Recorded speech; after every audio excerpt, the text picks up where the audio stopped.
What's going on, diecast collectors? This is OBB, the diecast news guy, and welcome to another 2020 NASCAR diecast review. Today, this is going to be the first driver we got to review for this year, 2020. I haven't mentioned this guy's name in a while because, you know, some of his diecasts have either been canceled or usually don't get made at all because of one particular sponsor. But today, it's going to be a good one, guys, because I am very familiar with not only this driver and this sponsor. This is going to be on Kurt Busch's 2020 Gearwrench Chevrolet Camaro ZL1 1LE for Chip Ganassi Racing, as that was a bad camera angle. I mean, heck, probably, I don't know, I think that was better coverage than what we had with Fox. But for real though, guys, I mean, this is a really cool diecast I picked up from, I mean, where else was I gonna say? Plan B Sales? Nah, this car's already sold out from what I heard on Plan B Sales. But I got this at O Series Collectibles, and there was one left, and it had my name on it. I mean, Chip Ganassi Racing does incorporate my channel colors quite well, so maybe this was right for me.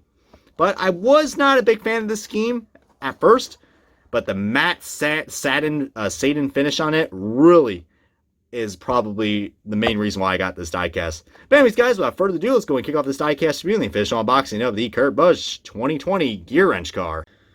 Alrighty, guys, we got this beautiful looking diecast out of its box, and my god, man, the black on this car, man. The black looks so cool. I'm glad we got the matte finishes returning. I mean, Kyle Larson's Credit One Bank car, or should I say Matt Kenseth's car, that was the only other Chip Ganassi car that was released so far this year. That car, of course, did not have the window banners, which is unfortunate. Did not have the updated window banners. But it had a very glossy finish to it. And I was like, oh man, I mean, I think it's going to be like that with the Kurt Busch car, because you guys remember last year's car, which was an exclusive of the Gearwrench car. That car was it did not have the matte finish, which I was a little disappointed because their matte finishes work well with one color, and that's black. And you see right there, man, I mean, this diecast literally looks like a walking chalkboard, and it looks cool, man. I mean, in terms of quality, man, I don't see anything too bad with this. I mean, the colors are vibrant. There's some decal overlapping right here where you see where the decals do connect. But one thing I will say Lionel actually got right, guys. Usually Lionel is not good when it comes to the gradient. By that, I mean like how, the gradient of the diecasts are. I mean, I'm looking at new Kyle Larson Target cars from like all the way up until 2017, because 2017 is when they actually got it right for once. And the William Byron Don's throwback car from last year, that had terrible gradient. But this one actually looks pretty good. I mean, it looks like Lionel finally cleaned up their act, and yeah, they did a pretty good job with this gradient, guys. I mean, it threw me off at first because I thought this paint scheme was kind of all over the place. I was like, what's with the whites and what's this weird gradient? I mean, at first, I didn't really like it. But it's going on to me, man. And especially when I do the side-by-side comparison of this car, which will be shortly, this paint scheme, man, looks a lot more modern than last year's, to be honest with you. I mean, there's a lot less orange on this, but I'm loving the matte finish. Only thing I'm not liking is that yellow Goodyear logo. You can barely see it with the orange. I think if it was like black or, I don't know, white outlined in black, that would look really nice. But I don't know. I mean, it still looks pretty cool. But I am loving the Gearwrench logo. I mean, they've had that new logo. They did update their logo, and this is their newest logo for quite a while now. And of course, the beautiful rounded front nose from the 1LE configuration for the Chevrolet Camaro, which is awesome. I mean, this grille, man. I mean, this front end, man. Look at that, man. That is beautiful. Beautiful, beautiful job right there by Lionel. I just wish that, those lines weren't there. I mean, I think that's with the decals. Other than that, it looks perfect, man. This is beautiful. Of course, the window banners give it a nice touch as well. This is just a great looking diecast. Of course, one thing I've noticed that, as you guys know, Kurt Busch he has not won in this scheme yet. I mean, it would be cool if he does.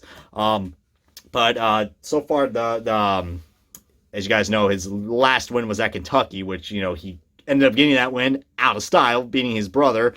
And that was pretty entertaining. When I was watching one of the Xfinity races for this year, I can't remember where it was, but when Kurt and Kyle were commentating, my God, that was pretty entertaining for, a bunch of bushwhackers, I tell you that, because, Kurt kept, roasting Kyle, and, that was actually pretty fun, man. I mean, I hope we have more of the, I hope we have both those guys up in the booth, man, because, there's nothing more I like than just having, two drivers, especially if they are related to each other. In this case, they are, just busting each other's balls, man. Kurt Busch, man, he was on a big ball buster, with his little brother, Kyle, I tell you what. But, as you guys know, Kurt Busch did won the pole in this paint scheme. scheme at the Coca-Cola 600, which is pretty damn cool. I mean, Kurt Busch was pretty excited when he got that. I mean, unfortunately, he couldn't really put off the results well. Speaking of poor results, man, pretty unfortunate for him with what happened in the All-Star race. I mean, another reason to probably hate for Brad Keselowski. I mean, Kurt Busch, man, I cannot believe he finished like dead last at the All-Star race, so I feel bad for all the Kurt Busch fans out there. I know one of my good fans, Ninja, who was on the Discord the other day, he's a big Kurt Busch fan, but this diecast is going out to you, bud, and heck, hopefully we're going to see something prevail for him at Texas, so... But yeah, I really do love this paint scheme a lot, guys. I mean, with the addition of white, they added a lot more white to this scheme. I like it. I like it a lot. I didn't show the back bumper, but there's the back bumper right there. Really awesome. But yeah, this car is missing the Monster Energy logos, of course, and also the Quick Trip logo as well. I mentioned that because the diecast I'm about to show you guys has the Quick Trip logo, but here's his 2019 car compared to his 2020, and right off the bat, guys, right off the bat, I am already digging the front bumper for 2020. I mean, the paint scheme looks so much better, and you know, the rounded off nose looks a lot nicer in my opinion, man. It's not as aggressive, but it just flows so right. This paint scheme just flows so right with the new Camaro mold. It really does. I like that a lot. As you take a look, we got the Gearwrench logos right there. Of course, the window banners. I freaking love those, man. If it wasn't for the window banners coming back, guys, I probably would be collecting more NASCAR Authentics diecasts, but since these diecasts actually look pretty good, I mean, this is a prime example of what Lionel quality should be. I mean, besides that, I mean, if every diecast could be like this, I think Lionel could be back in business with their A game. That, or you can look at my Kelly Blue Book car, and you can still see why Lionel still likes being Lionel. But this is a great example of a great diecast quality-wise.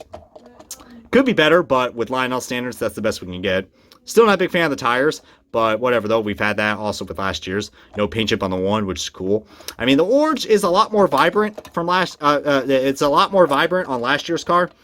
But, you know, with the gradient, I must say it looks a lot more nicer with the darker orange. I mean, the orange is a lot more darker, I mean, compared to what my camera is showing. My camera is showing it very bright and vibrant. It's a lot more darker, but it works. It really works, guys, especially with the white. I think the white is what, you know, gives us some good contrast. If it was for the white there, then I think the scheme definitely would have felt missed. But see right there, the Quick Trip logo is right there, and it's not here on there. But as you guys know, the Monster Energy logo. Wish there was some logo right there, or I wish these logos would slide back and go down right here. But yeah, you can clearly see where the Monster Energy logo is supposed to go. But doesn't look too bad, but just having that big old black space right there definitely tells you that something's missing in this car. I mean, even the decklets as well.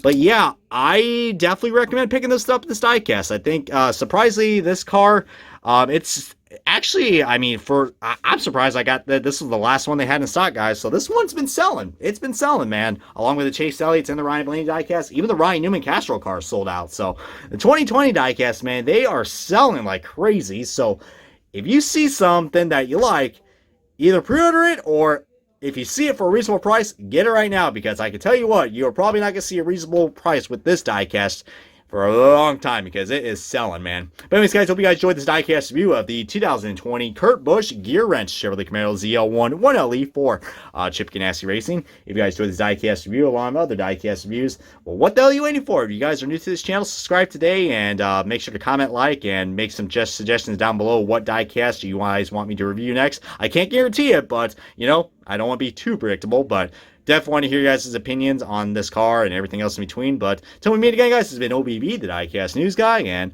yeah, I will catch you guys with some more diecast reviews very soon.